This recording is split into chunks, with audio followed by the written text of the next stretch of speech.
Бүгін 14 маусым, егілгендеріне 1 ай 8 күн болды. Мамырдың 6-сы отырғызылған қызанақтар осындай өтті жағдай.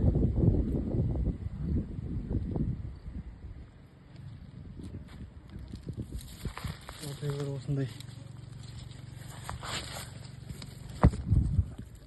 Осылай түйін салып отыр.